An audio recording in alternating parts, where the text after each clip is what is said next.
Vamos lá, pessoal, direto ao ponto, tá? Eu tenho dois compressores aqui e essa aula vai ser uma aula prática para você testar um compressor aí, seja ele doméstico ou comercial, refrigerador, freezer, câmara frigorífica, enfim. Um compressor, eu preciso saber se ele está funcionando ou não, a parte elétrica. Para isso eu vou precisar desse instrumento aqui, do alicate amperímetro, mas você também pode fazer exatamente o mesmo teste com esse instrumento aqui, que é o multímetro, e aquele bem baratinho, tá? Que você encontra em qualquer depósito aí da sua região, tá? Eu vou fazer com o alicate amperímetro aqui, conforme for eu também faço com esse, vocês vão ver que é a mesma coisa, o mesmo teste. Esse é um teste elétrico, para eu saber se o compressor está queimado ou não. Primeira coisa que eu tenho que fazer, eu pego aqui meu instrumento e eu vou colocar ele na escala de resistência ohmica, conhecida aí como continuidade, tá? Então ele vai aqui, ó. Principalmente para você que está começando agora. Então eu estou aqui na minha escala de resistência ohmica, conhecida como continuidade. Ele vai aparecer o 1 aqui, que significa circuito aberto ou infinito, tá? Ou seja, eu não estou medindo absolutamente nada. O que eu tenho que fazer? Eu tenho 3 pinos aqui, tá? Assim como tenho 3 pinos aqui. A primeira diferença é que eu tenho 2 pinos em cima e 1 pino embaixo. Aqui eu tenho 1 pino em cima e 2 embaixo. Para cada fabricante vai ter a sua característica. Não necessariamente isso é um padrão e esse é outro padrão, tá? Ou seja, o fabricante X, esse aqui é o Embraco e esse aqui é o Jim. Não necessariamente todos os compressores Embraco têm essa característica e não necessariamente todos os compressores Eugene têm essas características aqui, tá? Para quê? Para você não ficar decorando posição de pino, tá? Esse pino aqui no departamento de engenharia chamamos de fusite, tá? Fusite é o ponto que vai ser conectado ali à parte elétrica do compressor. O que eu tenho que fazer? Bem, eu tenho que medir a resistência ohmica, mas antes de medir a resistência ohmica, para saber se o meu compressor está queimado ou não, eu vou fazer uma analogia com uma resistência de chuveiro. É isso aí. Pô, professor, resistência de chuveiro, o que tem a ver? Vamos ver o que tem aqui em comum? Olha só, resistência de chuveiro eu tenho 3 pontos. É uma resistência de 220 volts, aqui é uma potência de 5.700 watts, eu tenho 3 pontos. Olha só, se eu transportar isso para cá, praticamente está similar. Eu tenho 2 pontos em cima e 1 ponto embaixo. 2 pontos em cima e 1 ponto embaixo. Então eu vou fazer essa analogia dessa resistência para depois a gente medir aqui, tá? Bem, como essa resistência ela é de uma forma contínua, mas ela tem uma derivação que é esse ponto aqui, ó. Eu tenho valores diferentes de resistência. Então eu vou medir a resistência do chuveiro, primeiramente, antes de nós chegarmos no compressor. Olha que interessante, ó. Vou colocar o instrumento aqui para ficar melhor para vocês. De uma forma que dê para visualizar o valor. Deu, né? Acho que aí tá tranquilo. Então eu vou pegar como se fosse o compressor aqui, ó. Nos 2 primeiros pinos, né? Nos pontos, aliás, de cima da resistência, ó. Dá uma olhadinha lá. Opa, deixa eu colocar aqui para ficar melhor para visualizar. Cadê?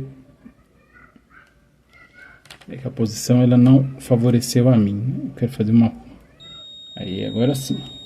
Olha só, 38.8, certo? Os 2 pinos de cima aqui, ó, 38.8, 38.7. Do pino de baixo, né, do ponto de baixo para o ponto da esquerda. Depois eu vou explicar para vocês por que eu estou fazendo isso aqui, tá? 26 ohm, arredondando. E do pino de baixo para o da direita, ó, 13 ohm. Então essa resistência é uma resistência nova, tá? Uma resistência novinha, zerada. Tranquilo? Bem, se essa resistência tivesse queimada, um dos valores não iriam bater. Eu tenho uma resistência queimada aqui, ó. Uma resistência de chuveiro queimada. A mesma coisa, tá? Inclusive o mesmo modelo. Então eu vou fazer a mesma medição nos 2 de cima. Olha só. Vou fazer a mesma medição. Não deu valor nenhum. Vou agora medir o de baixo com o da esquerda. Ó. Deixa eu pegar aqui para melhorar para vocês. Cadê? Ó, tá vendo? De baixo com o da esquerda, 25, 26. E o de baixo com o da direita. De baixo aqui. Daí, opa. Preciso melhorar aqui para vocês visualizarem. Tá vendo? Ó? Nesse ponto não deu. Então, esse 1 que aparece ali significa circuito aberto ou infinito. Ou seja, esse lado dessa resistência está queimada. Então, se eu for energizar essa resistência, ela vai me dar uma potência mínima, né? E não iria aquecer uma água suficientemente para poder tomar um banho, por exemplo, tá? Lembrando que uma resistência de chuveiro tem que estar completamente dessa forma aqui, né? Ou seja, dá os 3 valores aqui, que na verdade é o valor da própria resistência, mas considerando aqui uma derivação, tá? Considerando aqui, ó, uma derivação. Beleza? Então aqui a resistência do chuveiro está queimada. Então o que eu tenho que fazer? Trocar a resistência, ó, de novo. A parte de baixo, tá? Com o lado esquerdo, a parte de baixo com o lado direito, e os dois lados aqui, ó, também não vão bater. Beleza? Exatamente isso que a gente vai fazer no compressor agora. Dá uma olhada aqui, ó. Pino de baixo com o da esquerda.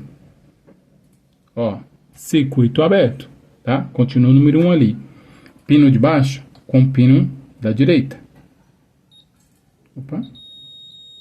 Ó, 19.2.3.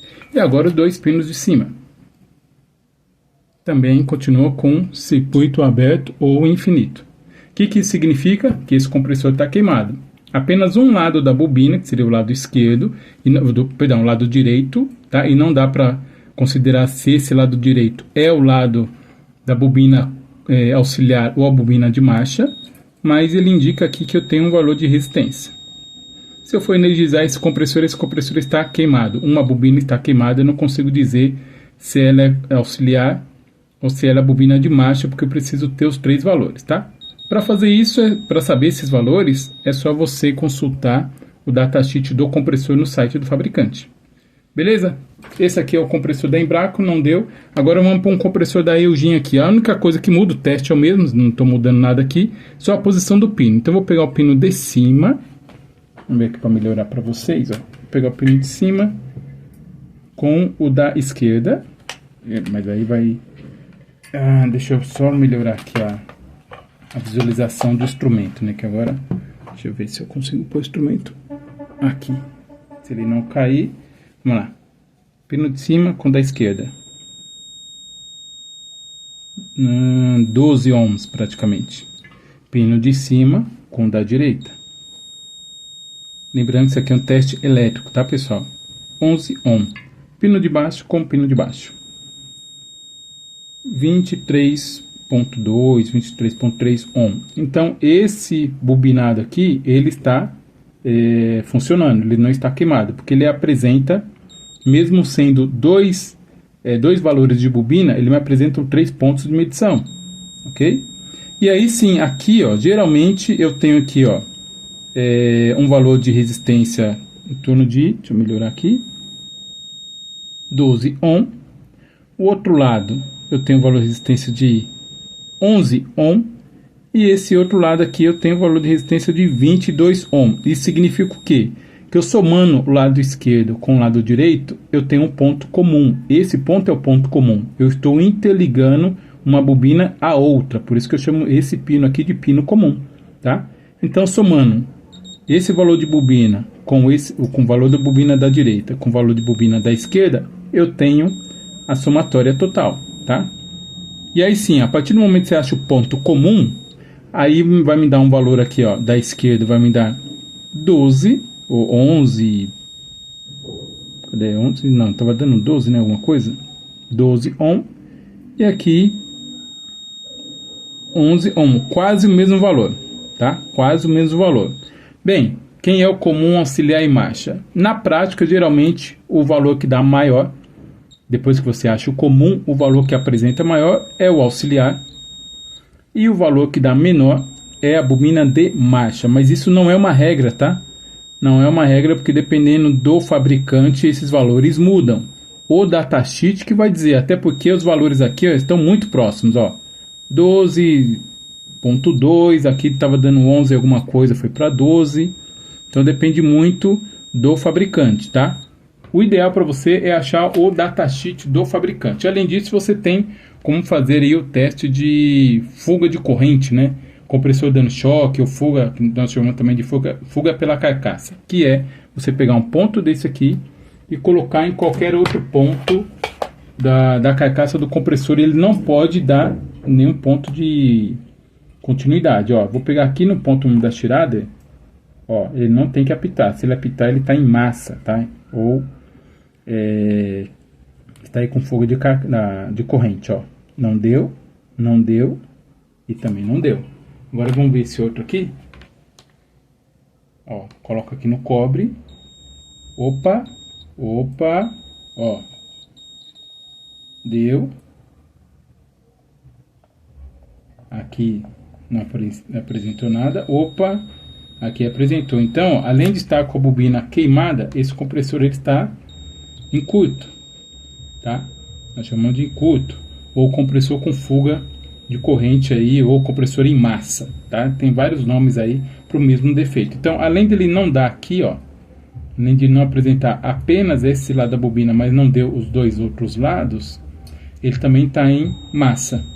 Então, olha só, esse aqui deu em massa, tá vendo? Aqui daria a mesma coisa, ó. Você falar que o ponto é diferente, ó.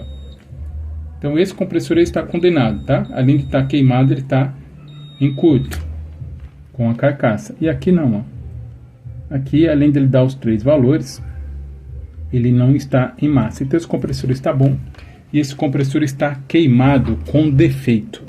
Beleza? Então, essa é uma forma com que nós fazemos aí o teste elétrico, tá? Para você saber se o compressor está queimado ou não. Então, é similar à resistência. Por isso que eu quis trazer para vocês essa resistência de chuveiro aí, ó. Por quê? Porque é muito similar, né? O fato de eu ter um lado funcionando, ó, vou voltar aqui rapidamente para finalizar. O fato de eu ter um lado funcionando, ó, cadê? Opa! Ó, o fato de eu ter um lado da resistência funcionando, quer dizer que a resistência está boa. Tá vendo? Então, para que um compressor venha apresentar ótimas condições, ele tem que estar exatamente como está a resistência aqui, ó. Deu aqui, também deu aqui. É a mesma coisa do compressor do lado direito, é a mesma coisa do compressor do lado esquerdo. Então, dessa forma, eu finalizo com vocês fazendo essa aula prática de como identificar a queima de um compressor. Então, são duas possibilidades. Você fazer a medição de resistência ômica da bobina do compressor e também fazer esse teste aqui de fuga de corrente pela carcaça. Isso significa que o compressor está em massa, tá? Então, aqui o compressor está em massa. Aqui o compressor está ok. Beleza? Se tiver dúvida, pergunta, coloca aí nos comentários. Se você curtiu, por favor, né, dá aquela moral pro professor lá. Ah, falei para vocês que dá para fazer o teste com esse instrumento aqui. Eu vou fazer rapidinho, que eu acabei esquecendo, ó. Vou utilizar até esse cabo, que não é o cabo dele, tá? Mas só para vocês verem que o teste é o mesmo, independente do instrumento. Se o instrumento estiver bom, ele vai funcionar. Então, vamos ver aqui rapidamente. Porque tem pessoas que talvez não tenham perímetro, tenha só o multímetro, né? E ele quer aprender, ó. Beleza? Vamos lá de novo, ó. Aqui não tinha dado. Aqui ele deu, certo? 20 ohm, só que aqui o instrumento ele está dando outra razão de leitura e aqui não. E será que ele vai dar na carcaça? Eu coloco no primeiro pino aqui, ó. O anterior não tinha dado, certo? Eu mudo, ó. Tá vendo? Mudou, aqui, ó. Coloca aqui, ó. Tá em massa, coloco aqui de novo. Deu massa. Beleza? Aqui no compressor deu GIM. Os dois aqui de baixo 24 ohm, o pino de cima 13 ohm, o de cima com o da direita 12 ohm, 12 mais 13, 25 ohm, é isso?